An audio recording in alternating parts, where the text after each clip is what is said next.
Crypto holders, let's talk about war and crypto. And let's talk about its impact on you and your crypto holdings. That's what I want to discuss in this video. Obviously, we know what's all going on. It's news everywhere. We know that there is the continued war escalation between Israel and Iran. In the last 36 hours, Iran has fired north of 100 plus missiles at Israel. And now you see on the screen here, how might Israel respond to Iran's missile barrage?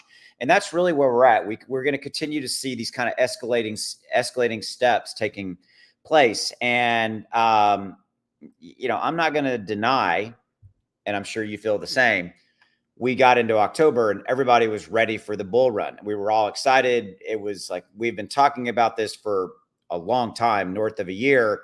And now we have this. And I am not minimizing the devastation around this war. I am completely aware of the horrific loss of life and displacement of homes and all of those things. So that is there. But it is my job on my channel to talk to you guys about crypto and to talk to you about sometimes these macro factors like this Israel-Iran war and its impact on you and your crypto. So that's what we're going to focus on. Now, with that, let's go back and kind of take a look at where we're at. So yesterday we had a significant move down. We saw crypto lose hundreds of billions of dollars in market capitalization. We continue to be down today. We saw Bitcoin dip down just to 60,100. I think we'll probably see Bitcoin fall below 60,000 in the next couple of days. Now, I do want to talk about gold here in just a minute.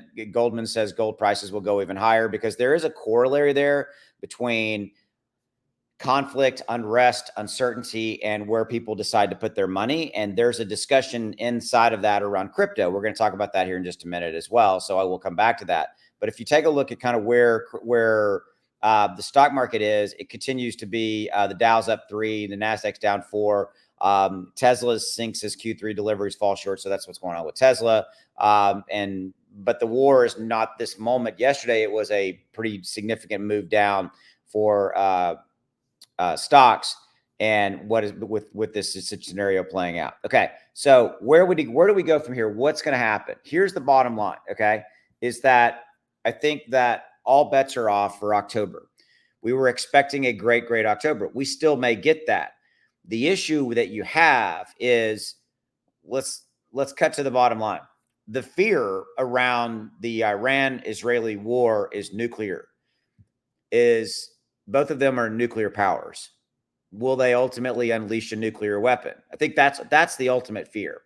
Again, not minimizing all of the other horrific things that could happen between now and then. And I think that's really the uncertainty. That's really the issue. That's really the fear that is going to continue to weigh on the crypto market. It will continue to weigh on the stock market. So am I expecting a fantastic October? Not really at this point in time. I would love to be wrong in that statement. I would love to make a video saying I was wrong. But if you look at everything we know, and we know that there's going to be this continued escalation now that Iran has launched those missiles, it's up to Israel to say, what are they going to do next? And it'll probably be some type of an escalation. It will continue to be even more. They do this, then okay, well, we got to do something a little bit worse, then so forth and so on. And again, the loss of life and all that goes into that, right? But its impact on crypto is going to continue to be here. It's going to continue to be significant. It's going to continue to weigh. So it is quite possible it could wipe out our October bull run for us. It could. And it could weigh heavily on the rest of the fourth quarter. We simply don't know. War is so uncertain as it impacts financial markets. It creates uncertainty. And when there is uncertainty, what do people do? They pull their money out. They pull their money and put it under their proverbial mattress, if you will. Now, let's go back to this discussion around gold. Goldman says gold prices will go even higher. Yeah, that's entirely possible. What happens? People go buy gold when there is uncertainty. People go buy silver.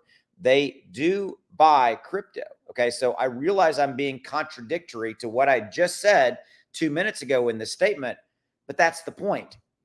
The point is human behavior may surprise us, and we may see a flight, FLIGHT, a flight to other asset classes, gold, silver, we already discussed, but they could start coming into crypto because crypto is global. Crypto has no international borders. Crypto, you can, use crypto anywhere in the world. And there may be something to that. We have seen at times in uncertainty like this, like Russia, Ukraine, the war hit, the prices dropped. Ultimately, they came back.